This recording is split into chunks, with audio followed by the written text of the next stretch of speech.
बड़े थे, पर उसके सारे सपने शादी के बाद टूट जाते हैं जब वो अपने एक कमरे के ससुराल में आती है। हे भगवान, ये सब क्या है? एक छोटे से कमरे में इतना सब कुछ। मैं किसी जेल में आ गई हूँ क्या? बहू, वहाँ खड़ी खड़ी क्या सोच रही है? अब इसे अपना ही घर समझ।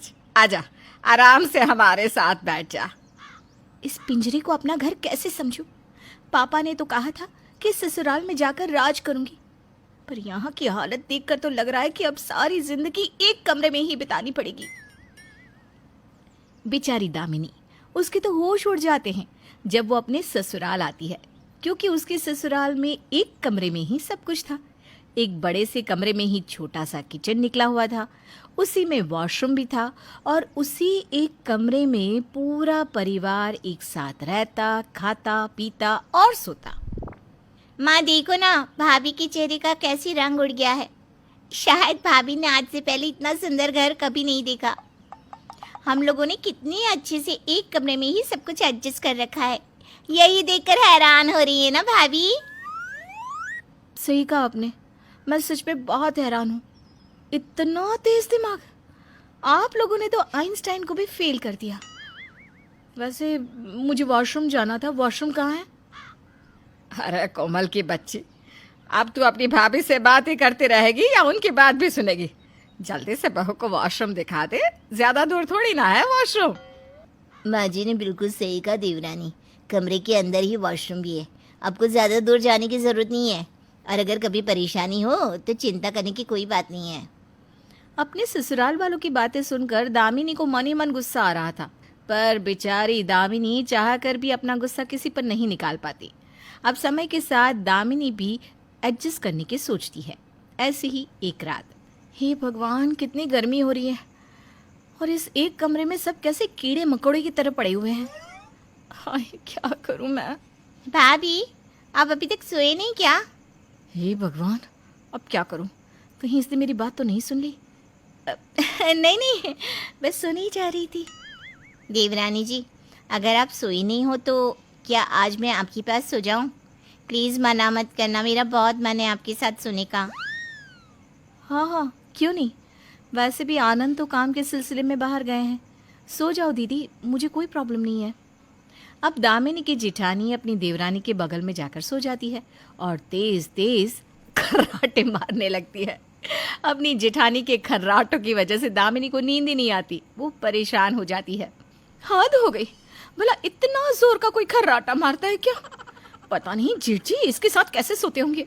और पापा, आपको तो मैं छोड़ूंगी नहीं, कभी बात भी नहीं करूंगी आपसे। बेचारी दामिनी शादी करके फंस जाती है। अब इसी तरह से कुछ दिन बीत जाते हैं।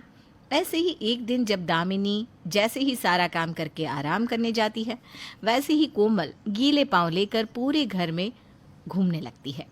अरे अरे कोमल, तुम ये सब क्या कर रही हो?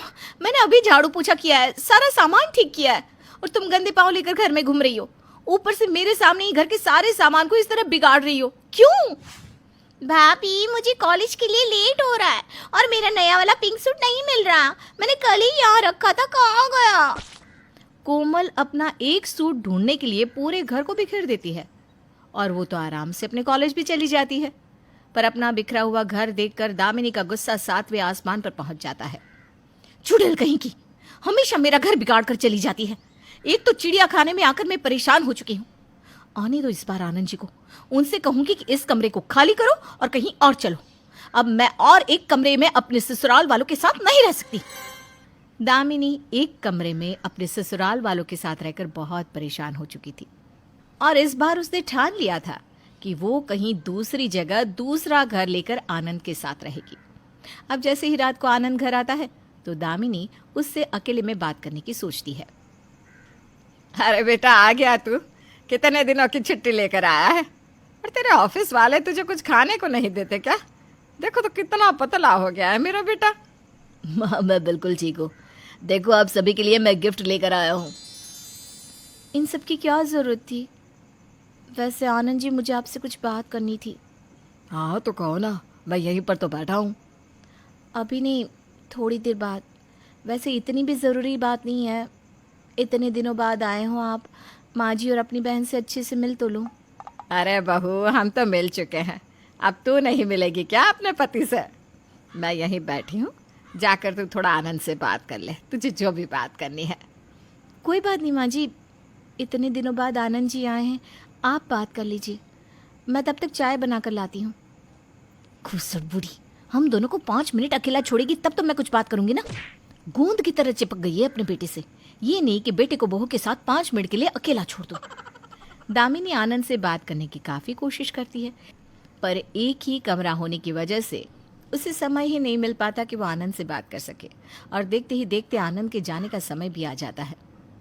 देखते ही देखते कैसे 10 दिन निकल गए पता भी नहीं चला, और मुझे जिस बारे में आनंद जी से बात करनी थी वो बात तो हो भी नहीं पाई। ये सोच सोच कर दामिनी परेशान हो जाती है और चाह कर भी कुछ नहीं कर पाती। समय के साथ एक कमरे में वो ससुराल में रहने की आदत डाल लेती है। ऐसे ही कुछ महीने बीत जाते हैं और एक दिन मेरे बेटे के बाद में जिनकी शादियां हुई थी उनके भी पोता पोती हो गए। पता नहीं मैं कब अपने पोता पोती का मुंह देखूंगी। बहू, अब जल्दी से खुशखबरी भी सुना दे। माँ जी, जब आप मुझे मेरे पति के साथ अकेला छोड़ेंगी तभी तो मैं आपको कोई खुशखबरी सुना पाऊंगी ना। पर आप लोग तो इस घर से कहीं जाना ही नहीं चाहते। भला एक कमरे में ससुराल कैसे बच सकता है? क्या हुआ बहू, मैंने कुछ गलत कह दिया जो तू इतना नाराज हो रही है? ना ना, आपसे कभी कोई गलती हो सकती है क्या? माँ जी, मैं आनंद जी से एक छोटी सी बात नहीं कर पाई और वो ऑफिस वापस चले गए, और आप मुझसे पूछ रही हैं कि मैं नाराज क्यों? आपको नहीं लगता कि अब हमें 2 कमरे ले लेने चाहिए?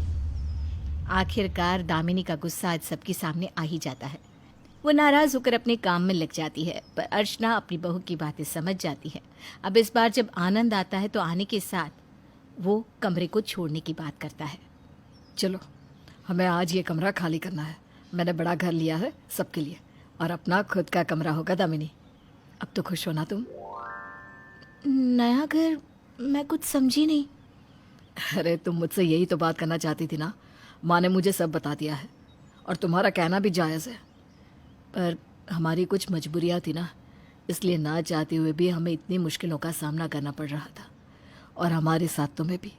पर अब सब ठीक है, अब हम सब एक साथ रहेंगे।